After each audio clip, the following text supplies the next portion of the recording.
Good morning, students. Today our topic is mass energy. According to Einstein, the mass is another form of energy and it can be converted from one form to another form, like one energy form to another energy, that is in terms of kinetic energy. So here the mass is converted into the energy. So according to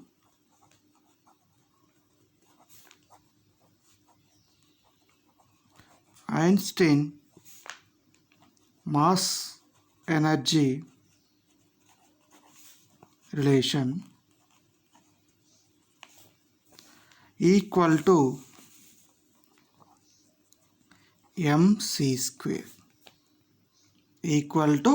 square. So here the mass is converted in the form of energy.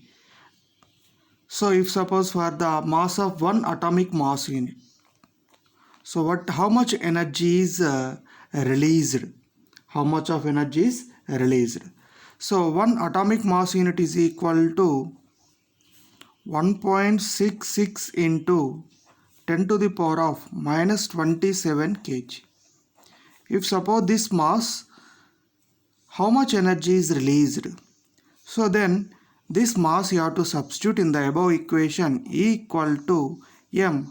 It is the mass 10 power minus 27 into c means here velocity of the light 3 into 10 to the power of 8 whole square. Then we are getting the energy 1.49 into 10 to the power of minus 10 joules.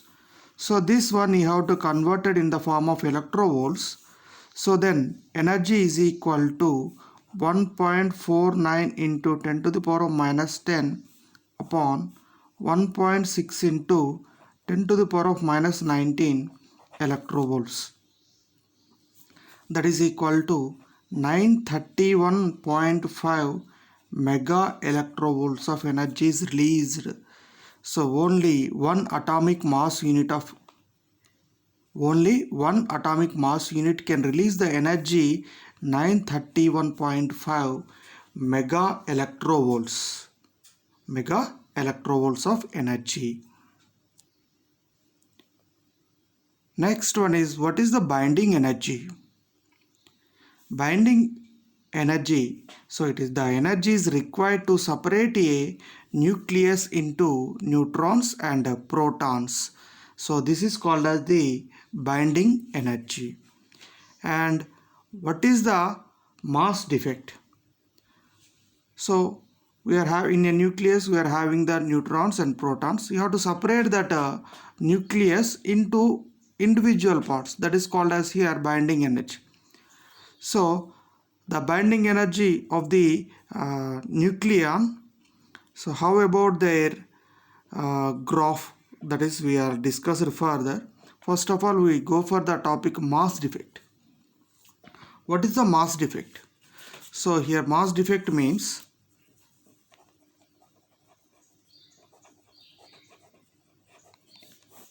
so how to represent an element X, Z, A. A means it's a mass number or it's a total nucleons. That is nothing but sum of the protons plus neutrons. So it gives the number sum of the protons plus neutrons. If suppose in an atom, if suppose it is a in a nucleus, so if for any element, so Z is the number of protons, Z into mp, that means we are getting the mass of the protons, plus A minus Z means number of neutrons, so into mass of neutron. So then this mass is actually balanced by the total nucleus mass, but this mass is not balanced by the total mass of the, so what is the total mass of this nucleus is not matching.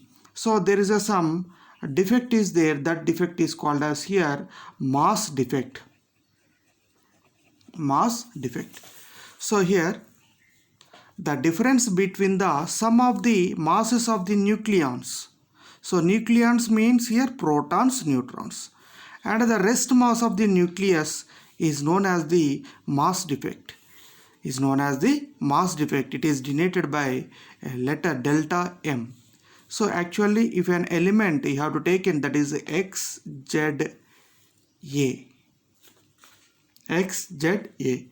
So Z is the proton number, Z into mass of the proton, plus A minus Z is the neutron number, A minus Z into mass of the neutron. Then we are getting the total mass of the nucleus.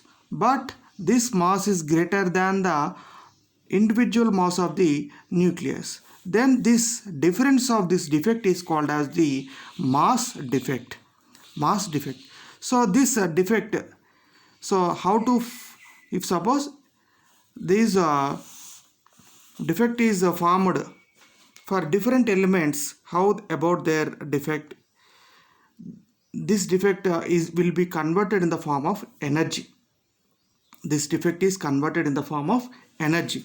So how it will be, we will explain in a nuclear fission topic. Nuclear fission. So what is that nuclear fission means here? So if an element is there, this element is divided into two particles, two nucleons. So at that time, if it is two nucleons here, A plus B, at that time they can give some energy. So if suppose you have to combine A and B, we are getting the X. So when they are dividing, at that time they release some energy.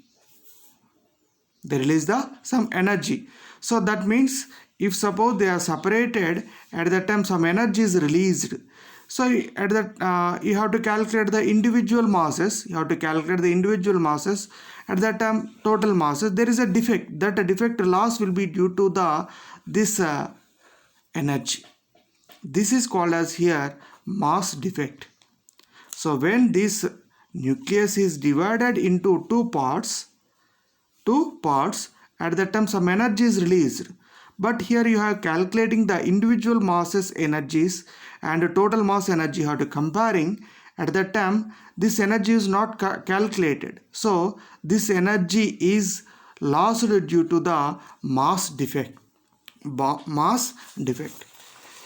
And next, what is the binding energy? But actually this syllabus is removed for, but this will helpful for further topics. What is the binding energy? So what is the binding energy? Actually here to separate the nucleons into protons and neutrons. So for binding energy for nucleons is equal to, you have to observe this graph. It is the deuterium, tritium, and for helium it is a hydrogen, helium. So for helium it is maximum and it is lithium for it is minimum. Why? Because lithium means it is having one electron in their outermost orbit. So to get the stable purpose, it will ready to lose the electron. So this is actually it is unstable. So this instability element will be very easy to separate the nucleons. But here, why? Because in that 3 protons and 3 neutrons are there. So it is very easy. If suppose 2 protons and 2 neutrons means they bind by greater energy. So for stable atoms it is how maximum energy is required. So the binding energy for helium, carbon and oxygen, these are having 2 pairs. That means helium and carbon 12 and oxygen, and it is a maximum for helium, carbon and oxygen, and minimum for lithium, sodium. So like that. So the binding energy, so versus binding energy per nucleon versus mass number, you have to draw a graph. So by observing this graph you can conclude some points. The binding energy is maximum for ferrous, it is 8.75 mega electrovolts, and it within the range of 50 to 150 50 to around 150, it will be maintain the maximum, that is 8.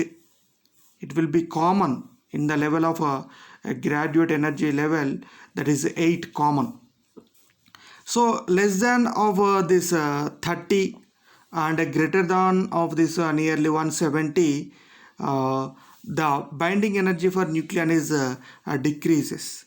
So from this graph, what you understood, first point is the binding energy per nucleon value rises sharply first and reaches maximum and falls slowly. So this binding energy is gradually, first of all it will be sharply increases and becomes saturated, and then after furtherly it will be slowly fall down. And the binding energy for nucleon is a minimum for deuterium, and the binding energy for nucleus has maximum value of 8.75 megaelectrovolt for the iron, and has a value of 7.6 megaelectrovolt for uranium 238, and minima are associated with the nuclei containing on odd number of protons and neutrons. So it is the minima associated with a nuclei. So for minima means odd number of protons and odd number of neutrons, and it is maxima are associated with a nuclei having an even number of protons and neutrons. So these are the points you have to observe from this graph: the binding energy for nucleon versus mass number, and here you have to observe the minima.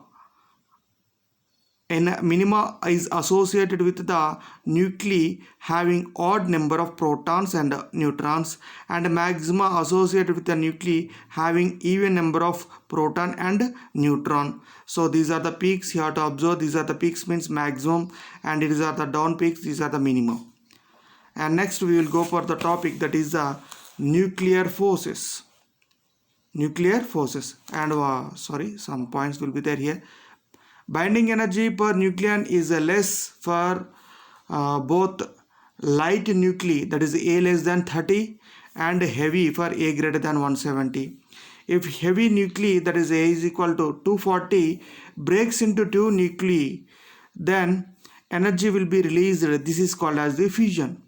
What is the fission means? A heavy nuclei breaks into two nuclei, then energy will be released. This is called as the fission.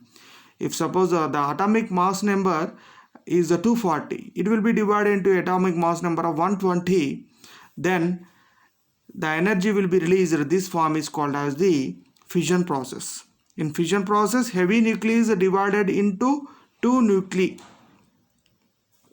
that means lighter nuclei. And what is the fusion? If light nuclei combine to form a heavier nucleus, energy will be released. This process is called as the fusion. This process is called as the fusion process. Okay, so what is the fission and what is the fusion? Fission means if a heavy nuclei breaks into two nuclei, that means heavy nuclei breaks into lighter nuclei, then energy is released, that is called as the fission. And what is a fusion means if light nuclei combine to form a heavier nucleus, is called as the, at the time energy is released, this process is called as the fusion. So and next we will go for the topic, that is the next topic, that is nuclear forces. What is that? Nuclear forces. Here the nuclear. So in a nuclear, what are the nucleons? Protons and neutrons. So you have to observe the nucleus. This nucleus is stable. This nucleus is stable. So, but actually in a nucleus, what are the particles? What are the elements in that? Those are the protons and neutrons. So neutrons having neutral charge, that means there is no charge, and protons having positive charge. But in a nucleus, that the nucleus is stable. That means there is a positive and positive, these two are binding together. together. That's why this nuclear force is called as the attractive force. It is the strongest attractive force which held the nucleons, which hold together the nucleons, that means protons and neutrons, in a nucleus. So it is the attractive force. Actually, this attractive force is greater than the electrostatic force of repulsion. Why? Because it is a positive charge, it is a positive charge. In between, which force will be there? There is a repulsion force. So against of that repulsion, these two protons are held together. That's why this attractive force is greater than the electrostatic repulsion force. So actually proton ki madhya repulsion untundi. Why? Because it is a positive there will be repel. But against of that repulsion, this nuclear force will be combined. This proton will be combined together in a nucleus. So that's why this nuclear force is the strongest attractive force than electrostatic force of repulsion. Okay, so nuclear force act between pair of neutrons or a pair of protons, and also a pair of or that between neutron or a proton. So it is the same strength. So in case of proton, how much force will be there? So they are having the same strength of force. That means in force between neutron, force between neutron, proton, or the force between neutron, proton, having the same force strength. So nuclear force acts between pair of neutrons, or the pair of neutrons also between the neutron proton with the same strength. This shows that these forces are independent of charge. Why? Because proton and neutron and neutron proton, so they are not depending upon charge.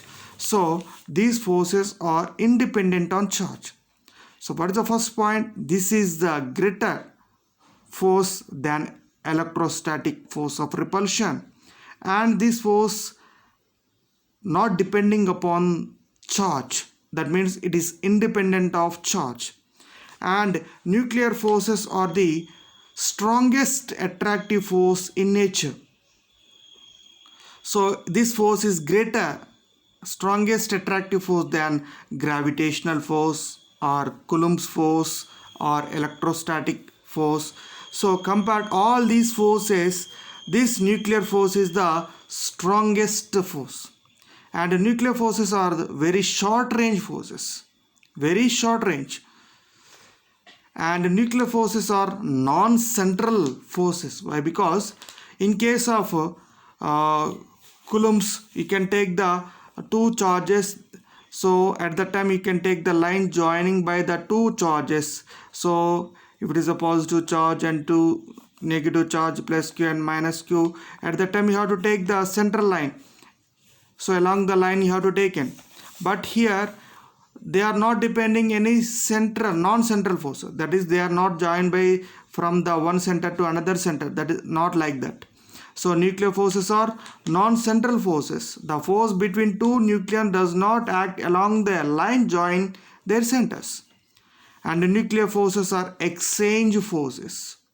Nuclear forces are exchange forces. These forces are due to exchange of pi meson. Here pi meson means when proton is converted to the neutron, at that time pi plus meson will be released. When neutron is converted into a proton, pi minus meson is released.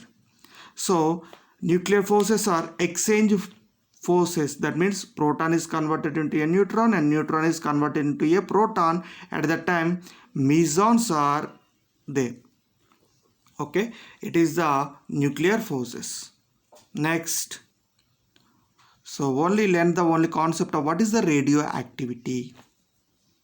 So what is the radioactivity means? It is a spontaneous process in which there is the emission of particle or energy from nucleus.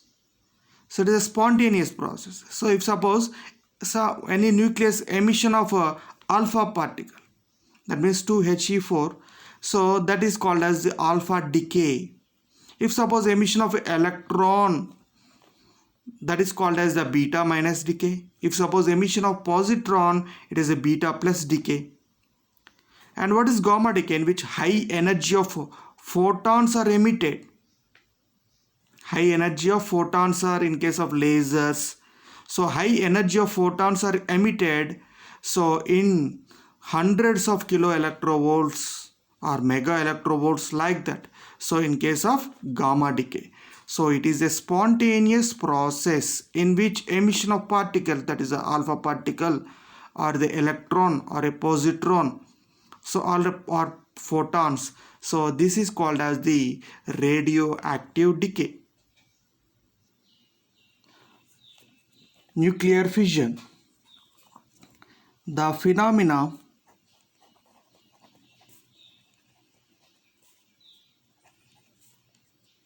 of splitting of a heavy nucleus into two or more lighter nuclei is called nuclear fission. Nuclear fission. So it takes place at high temperatures. It takes place at high temperature. So if suppose you have to take the example for that reaction, if suppose uranium 92 235. So when a neutral particle is bombarding with the uranium 92 235, then it will be splits into two lighter nuclei. So first of all, it will be converted to uranium 92 236 and gives rise to beryllium 56 144, krypton 36 89 and 3 neutrons. So you have to observe this reaction. When this uranium is bombarding with a neutral particle, neutron, when this uranium is bombarding with this neutron, so this heavier nucleus is splits into lighter nuclei. Then in addition to this, 3 neutrons are released. In addition to this, 3 neutrons are released. If again these 3 neutrons are bombarding with the uranium 235, again 3 is a 9. Again 3 is a 9. So first reaction, so in case of first reaction we are getting the 3 neutrons. And the second reaction, 3 into 3, that is a 9. And again third, 9 into 3, that is a 27. So and going on, it will be a continuous chain process. That means it is a uncontrolled chain reaction. It is uncontrolled chain reaction. So here this heavier nuclei is splits into two lighter nuclei. This phenomena is called as the nuclear fission. So in a nuclear fission, so if this neutron is bombarding with the uranium, automatically it will be splits into two lighter nuclei. Then in addition to this, 3 neutrons. Again these 3 neutrons are bombarding with the another 3 uranium 235. Again we are getting the 9, and these 9 again 27, and next 27 into 3. So like that this complete reaction is going on. So for every time, so along this time we are getting the energy around 200 mega to 16 216 mega electrovolts of energy is released for every reaction. So 216 for this time, and next time 216 into 3 and again into 3. So that means it is an uncontrolled chain reaction. So this principle, this uncontrolled chain reaction we are using in explosives like as atom bomb. In atom bombs we are using this principle. So it is an uncontrolled chain reaction. If suppose this chain reaction is controlled, then that is called as the nuclear reactor.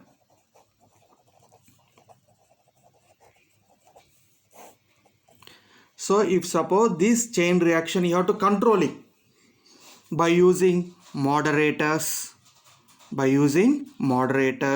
So we are controlling these.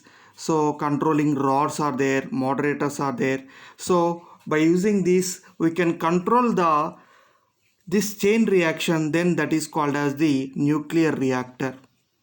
So this nuclear reactor working on the principle of controlled chain reaction.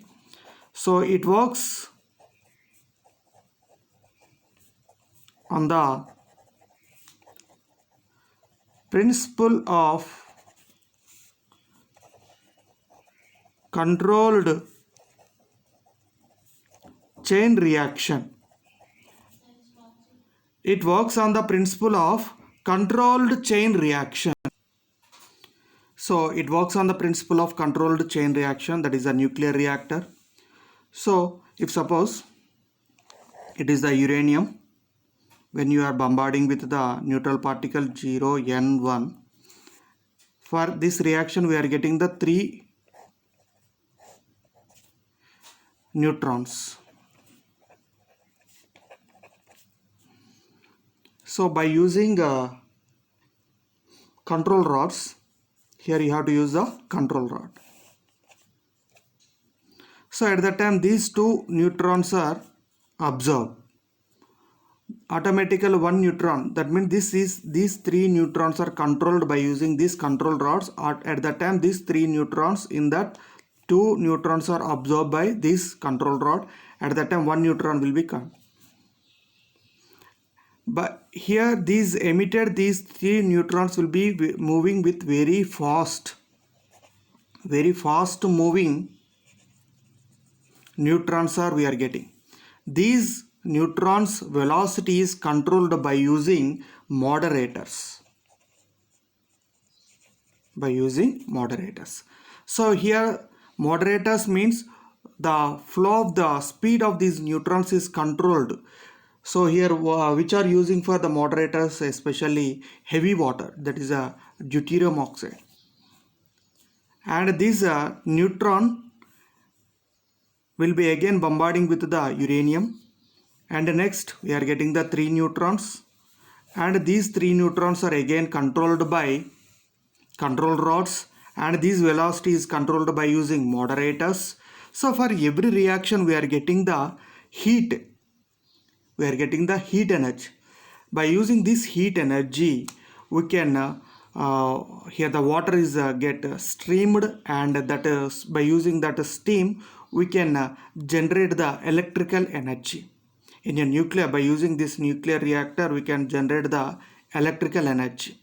So first of all, what is the nuclear reactor? Means it works on the principle of controlled chain reaction. And here one term is there, that is a multiplication factor. What is that? Multiplication factor. It is represented by a letter, that is K. So what is the multiplication factor? Means here how many number of neutrons after reaction, that means 3, and before reaction 1. So that is equal to K is equal to 3. K is equal to 3.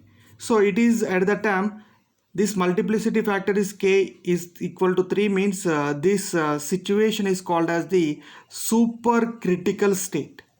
So we are in very critical condition. So if suppose K is equal to 1, like that we are controlling, that means 1 by 1. So we are controlling, so at that time, if suppose k is equal to 1, at that time this situation is called as the critical situation, and k is equal to less than 1, that is a subcritical state, that is called as the subcritical state. So here for k is equal to formula definition, k is equal to number of neutrons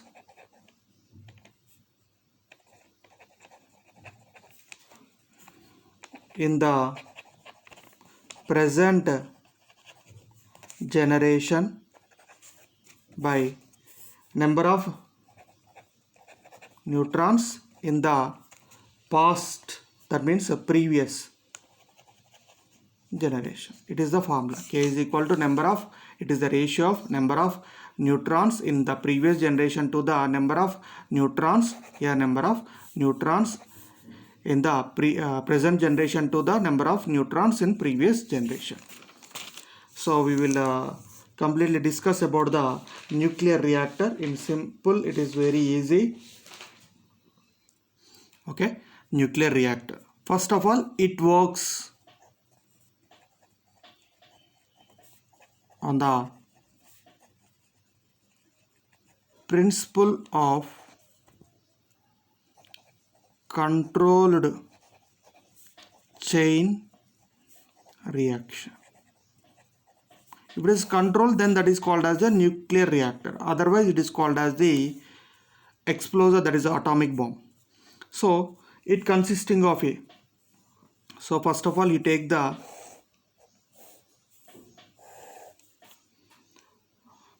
a complete chamber. It is a pressure chamber. In that pressure chamber we are having the core part. In that core part we take the fuel. First of all we take the fuel. In that fuel, so first one is here, it is the fuel.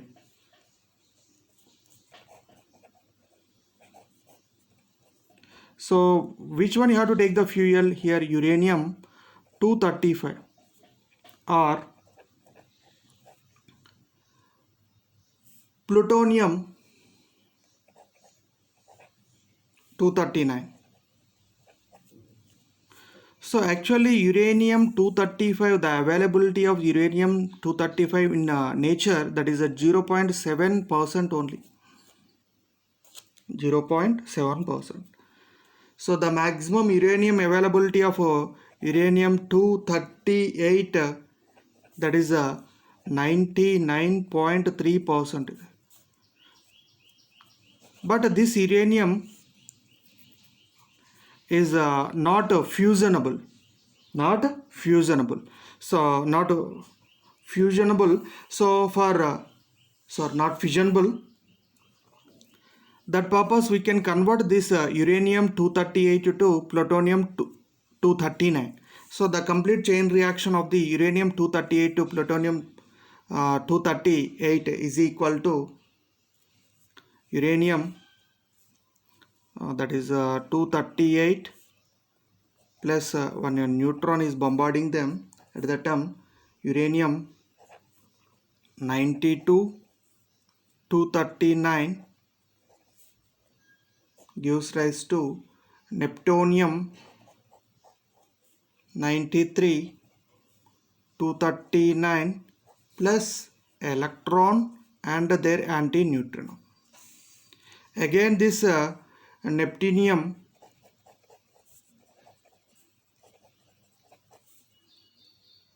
converted into plutonium 94 239 plus electron their antineutrino. It is the chain reaction of the fissionable to fission nucleus. So it is actually this one is uranium 92 238 is naturally occurring uranium, it is but not fissionable. It is not fissionable. So that's why we will convert from this not fissionable uranium-238 to convertible fissionable plutonium. So that's why we will take the plutonium-239. Otherwise, the availability of 0.7% of uranium-235 you have to use taken as the fuel. It is the fuel. And this fuel, after bombarding by using a control rods are there. So here these are the control rods. By using these control rods, these control rods are fabricated with the cadmium or boron rods. These are cadmium or boron. And again it is the fuel, and again it is the control rod, like that. So internally we can use the heavy water, that is a moderator. We can use the moderator. So you can use the moderator, and this complete setup is connected to a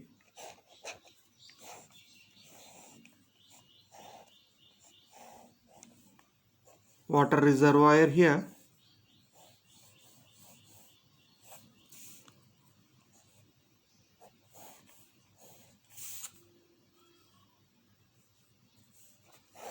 One chamber will be there. So this energy, what is the energy coming from this nuclear reaction? Automatically we are getting the heat energy. So here the water will be there. This water gets steamed.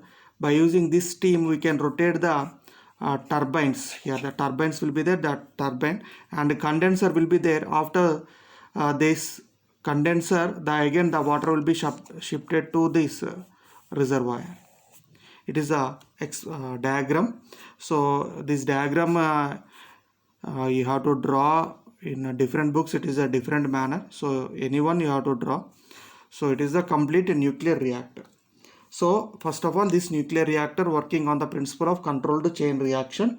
It consisting of main parts are the fuel you have to take in is the uranium-235 or the plutonium-239, and by using moderator to slow down the fast moving neutrons. So by using heavy water or the graphite, first by using moderator we can flow the speed. That means we can fast moving neutrons to, we can slow them. And next one is the control rods. Control rods are used for the to maintain the multiplicity factor. So at that time they can absorb the fast moving neutrons.